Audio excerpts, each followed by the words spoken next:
teman-teman Kreatif News Surabaya. Kembali lagi dengan saya, Angelina Cynthia Hartono dari Liputan Kreatif News Surabaya.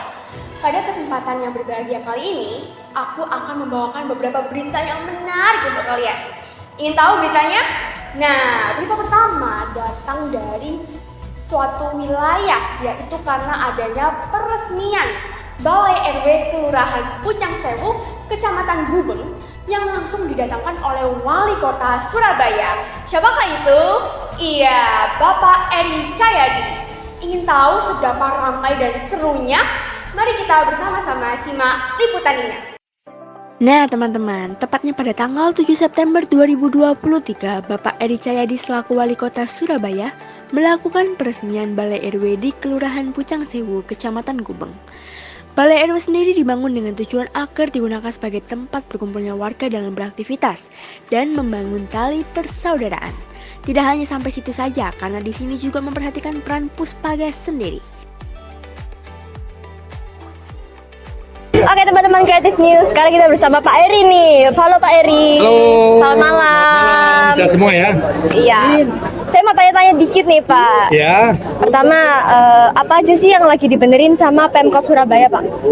Surabaya hari ini membangun rasa gotong royong dan guyup.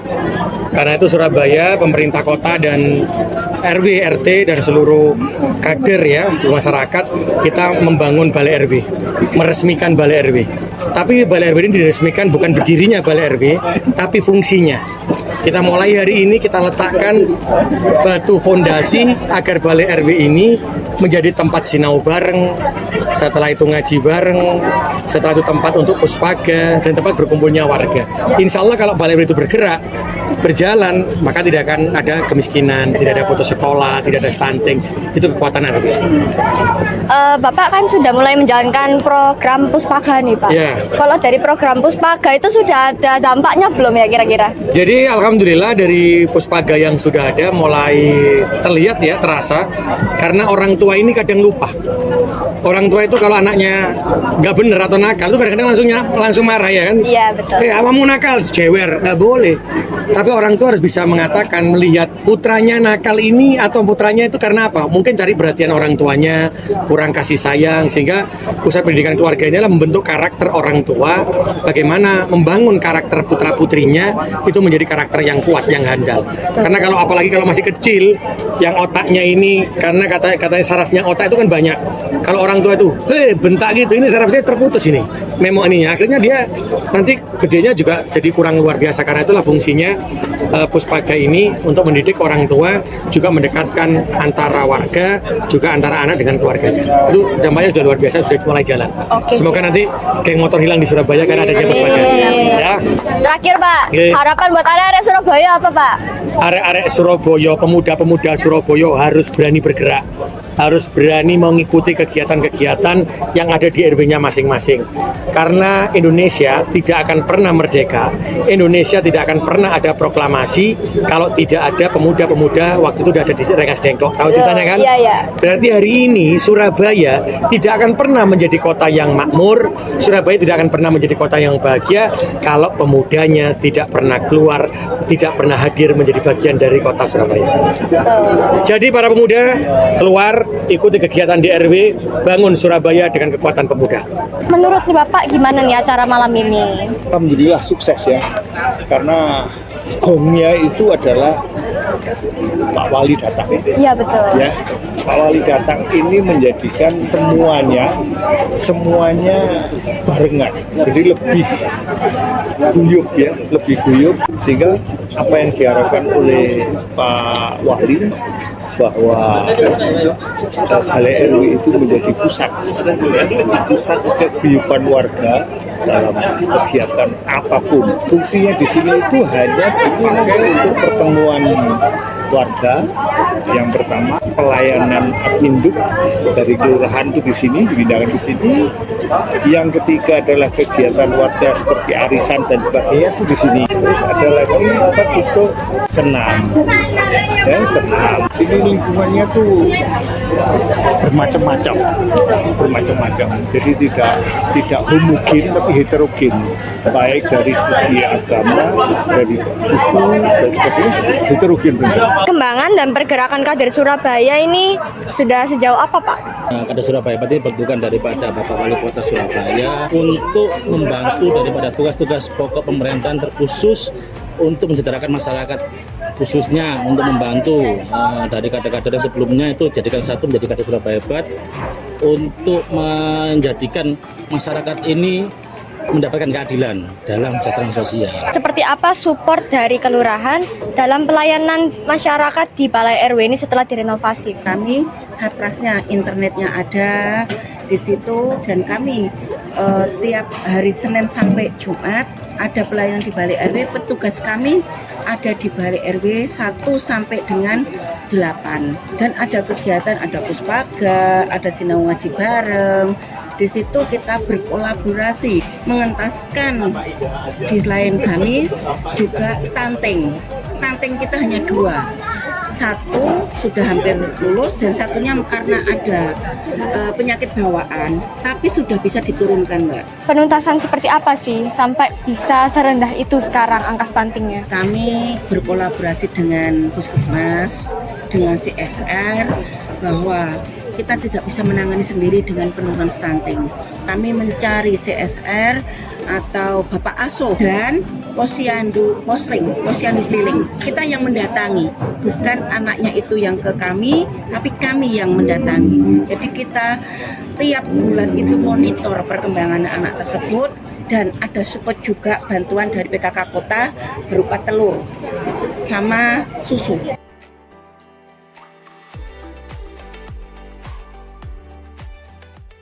Wah, sangat ramai sekali bukan wilayah Pucang Sewu saat terjadi peresmian Balai RW.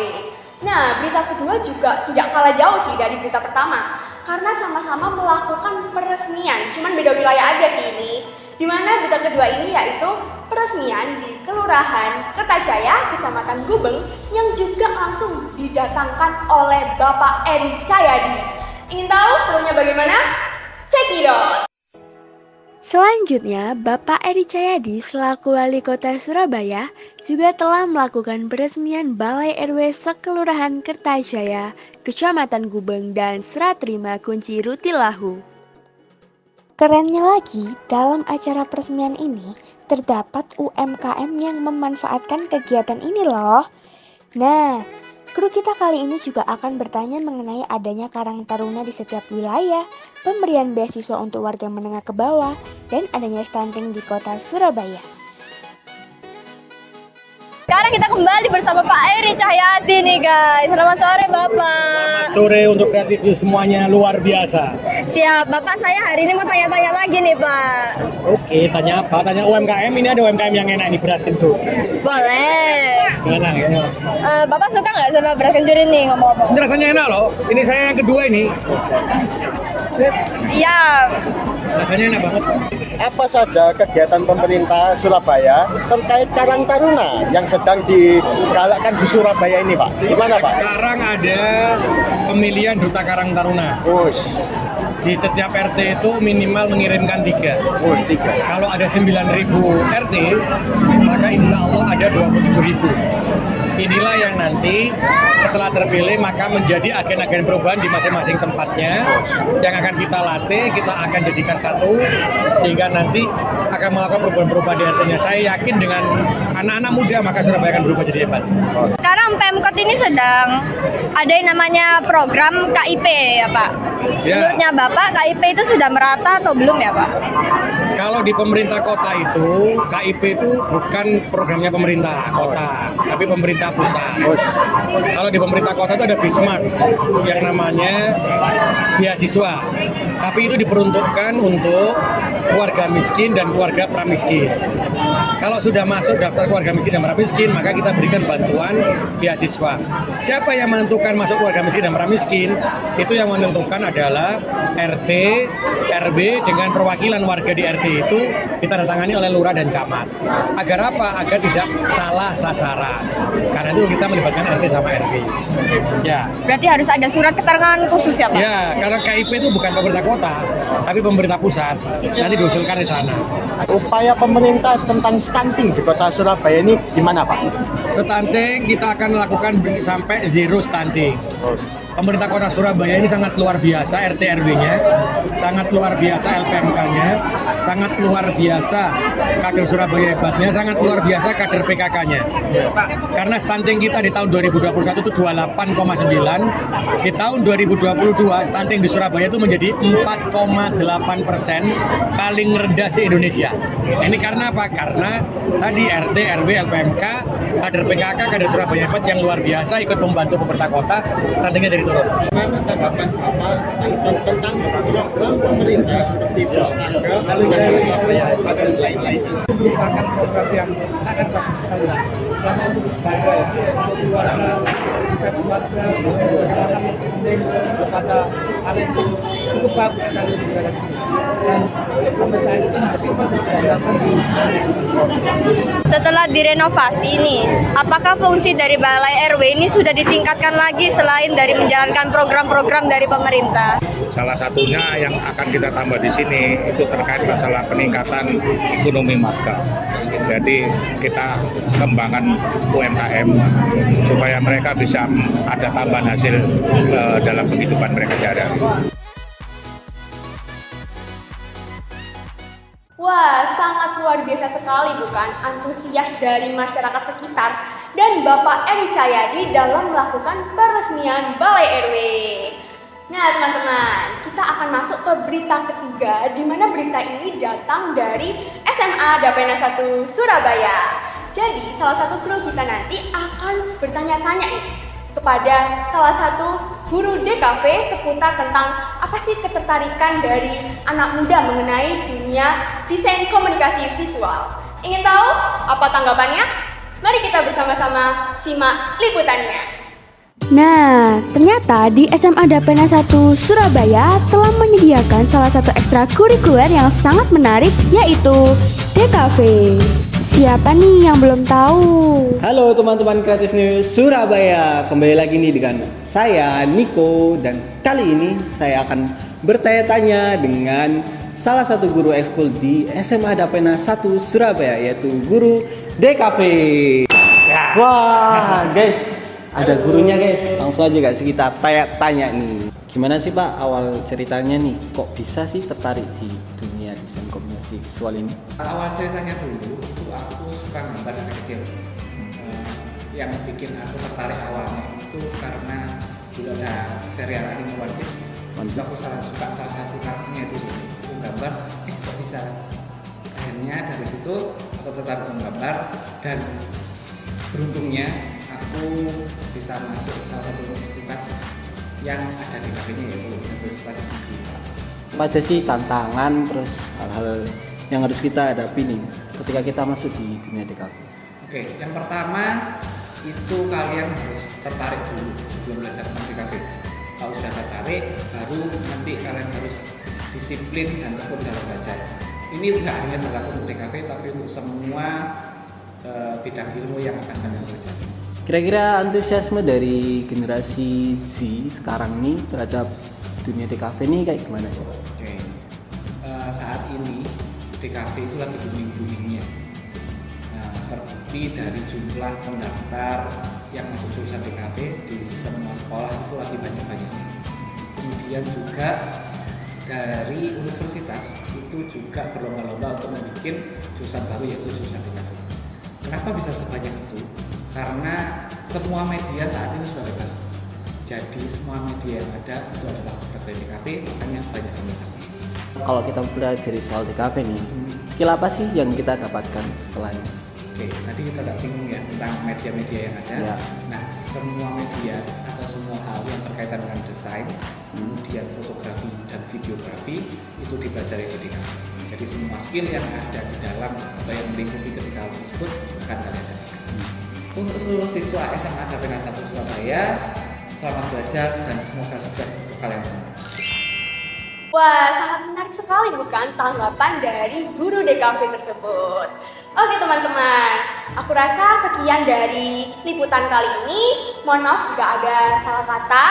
Dan saya Angelina Cynthia Hartono bersama kru-kru yang lain izin pamit undur diri. Jangan lupa selalu ikuti keseruan kami hanya di media sosial di bawah ini. Dan jangan lupa untuk selalu ikuti liputan kami selanjutnya hanya di Creative News Surabaya. Dadah, salam kompak. SMA Dapena 1 Surabaya merupakan sekolah nasional berbasis swasta yang berdiri di pusat kota Surabaya.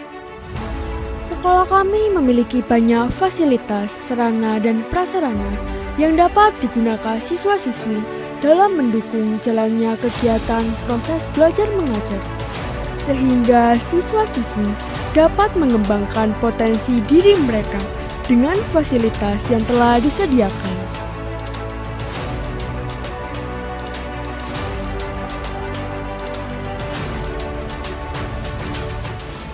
Mari bergabung bersama kami di SMA Dapena 1 Surabaya. Bergoda